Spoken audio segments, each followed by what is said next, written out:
नमस्कार दोस्तों, कैसे हैं आप सब। आज हम बात करने वाले हैं गुलदावरी के पौधे के ऊपर दोबारा फ्लावरिंग किस तरीके से लाई जाती है। 3 ऐसे कौन से काम हैं जिनको करने से गुलदावरी के पौधे में दोबारा फूल आ जाते हैं। तो देखिए दोस्तों, अभी इस टाइम पे सभी के गुलदावरी के पौधे में फ्लावरिंग स्टार्ट हो गई होगी। किसी के उसमें फूल इस तरीके से खिल रहे होंगे और किसी के जो फूल होते हैं इस तरीके से सूख चुके होंगे। मेरे भी अभी कुछ प्लांट में फूल खिले हुए हैं और कुछ प्लांटों में इस तरीके से फूल सूख चुके हैं। तो अभी हमें 3 ऐसे काम करने हैं जिनको करने से हमारे गुलदावरी के पौधे में दोबारा से फ्लावरिंग स्टार्ट हो जाए। तो सभी के गुलदावरी के पौधे में इस टाइम पे फ्लावरिंग हो रही होगी और बहुत से लोग अभी फ्लावरिंग होने के बाद इस पौधे को उखाड़ के फेंक देते हैं या फिर इनको ऐसे ही साइड पे छोड़ देते हैं। तो हम इसको फिर से एक बार ट्राई कर सकते हैं फ्लावरिंग के लिए। पिछले बार भी मैंने इसको फ्लावरिंग के लिए ट्राई किया था और फिर से दोबारा गुलदावरी के पौधों में मेरी फ्लावरिंग हुई थी। अभी भी जो मेरा ये वाला प्लांट है इसमें सबसे पहले मेरी फ्लावरिंग हो चुकी थी और अभी इसमें ये दोबारा से फ्लावरिंग स्टार्ट हुई है। तो कुछ ऐसे छोटे छोटे 3 काम हैं जिनको करने से आपके गुलदावरी के पौधों में फ्लावरिंग स्टार्ट हो जाएगी। तो देखिए, अगर आपके गुलदावरी के पौधे में जो फूल हैं इस तरीके से सूख चुके हैं तो सबसे पहला काम जो आपको करना है वो करना है, इन फूलों को आपको पौधे से कट करना है। और फरवरी आते आते आप देखेंगे कि आपके गुलदावरी के पौधे में काफ़ी सारे छोटे छोटे कीट भी लग जाते हैं।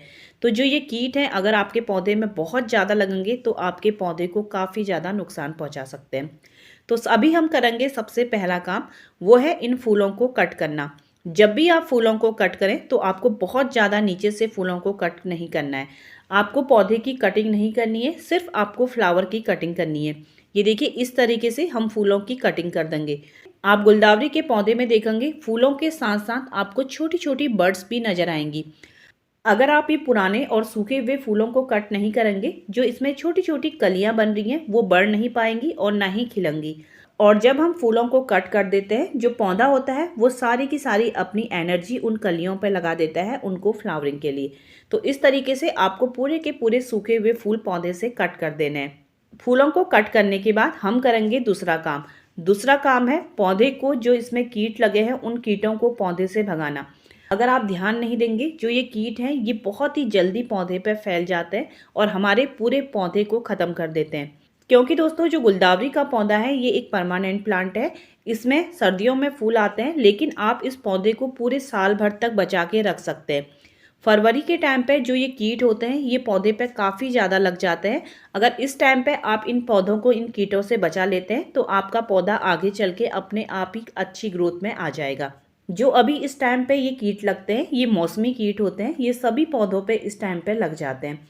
तो इसके लिए आपके पास अगर नीम ऑयल है तो आप उसका स्प्रे कीजिए, नहीं है तो आप नॉर्मली किसी पानी में 2-3 बूंदे शैम्पू की या हैंड वॉश की डाल के उसका स्प्रे आप पौधे में हर दूसरे से तीसरे दिन कीजिए। सिर्फ पानी के स्प्रे से उसमें हल्का सा शैम्पू या हैंड वॉश डालने से ही ये कीट बहुत ही जल्दी पौधे से भाग जाते हैं। या फिर आप यूज कर सकते हैं जो मीठा वाला सोडा होता है, खाने वाला सोडा, उसको पानी में मिक्स करके उसका भी स्प्रे आप पौधे में कर सकते हैं। लेकिन आपको हर दूसरे से तीसरे दिन इन पौधों पर स्प्रे करना जरूरी है, तभी ये कीट आपके पौधे से हट पाएंगे। तो इस तरीके से मैंने अपने पौधों पे स्प्रे कर दिया है और जिन पत्तियों में बहुत ज़्यादा कीट लगे हुए हैं उनको भी आपको पौधे से हटा देना है। तो इस तरीके से आप हर दूसरे या तीसरे दिन पौधों पे स्प्रे कीजिए। और अगर आप नॉर्मल पानी का स्प्रे करना चाहते हैं तो आप नॉर्मल पानी का स्प्रे हर दिन कीजिए। इससे भी जो ये कीट होते हैं बहुत ही जल्दी पौधे से हट जाते हैं। अब हम करेंगे पौधों की फ्लावरिंग के लिए तीसरा काम। इसके लिए आप किसी भी हल्की चीज़ से अपने पौधों की गुड़ाई कीजिए। गुड़ाई आपको बहुत ज़्यादा गहरी नहीं करनी है, हल्की हल्की जो मिट्टी है आप उसको ऊपर नीचे इस तरीके से कर लीजिए। मेरे जो ये गमले हैं इनके नीचे मैंने सूखे पत्ते और किचन कंपोस्ट डाली थी जब मैंने ये पौधे लगाए थे, इसीलिए जो इनकी मिट्टी है अब ये इतनी नीचे जा चुकी है। क्योंकि जब हम गमलों में नीचे से किचन कंपोस्ट या फिर सूखी पत्तियां डालते हैं तो वो धीरे धीरे डिकम्पोस्ट होती हैं और नीचे बैठ जाती है, जिससे जो हमारे गमले होते हैं इस तरीके से ऊपर से खाली हो जाते हैं। तो अभी हमें इसमें डालनी है सूखी हुई खाद। आप 2 से 3 मुट्ठी कोई भी सूखी हुई खाद डाल दीजिए। आपके पास वर्मी कंपोस्ट है, किचन कंपोस्ट है या फिर गोबर की सूखी हुई खाद है। तो मेरे पास अभी किचन कंपोस्ट है तो मैंने इस तरीके से किचन कंपोस्ट डाल के मिट्टी में मिक्स कर दी है। अगर आपके गमले ऊपर तक भरे हुए हैं, उसमें बिल्कुल भी जगह नहीं है खाद डालने की, तो आप 1 से 2 इंच तक की ऊपर की मिट्टी को निकाल दीजिए और गमले में खाद डाल के मिट्टी में मिक्स कर दीजिए। और उसके बाद अपने पौधे को अच्छे से पानी दीजिए। ये 3 काम करने से आपके जो गुलदावरी के पौधे हैं उसमें फिर से फ्लावरिंग स्टार्ट हो जाती है। पिछले साल मेरे गुलदावरी के पौधों में अप्रैल में फ्लावरिंग हुई थी।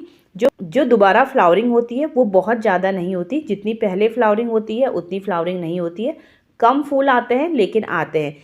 ये देखिए, इन पौधों की मैंने अभी कटिंग की हुई थी और इसमें अब ये दोबारा फ्लावरिंग स्टार्ट हो गई है। तो इस तरीके से आप अपने गुलदावरी के पौधों में ट्राई कर सकते हैं दोबारा फ्लावरिंग के लिए, क्योंकि गुलदावरी के पौधे अभी सबके पास होते ही हैं। क्योंकि अगर आपने गुलदावरी के पौधे लगाए हुए हैं तो उनको ऐसे ही ना फेंकें, आप उनको बचा के रखिए। पहले तो उनमें दोबारा फ्लावरिंग लाने की कोशिश कीजिए, उसके बाद कोशिश कीजिए वो पूरे साल आपके पास ऐसे ही बने रहें। वीडियो पसंद आया हो तो मेरे चैनल को लाइक और सब्सक्राइब करिएगा। वीडियो देखने के लिए आप सभी का बहुत बहुत धन्यवाद।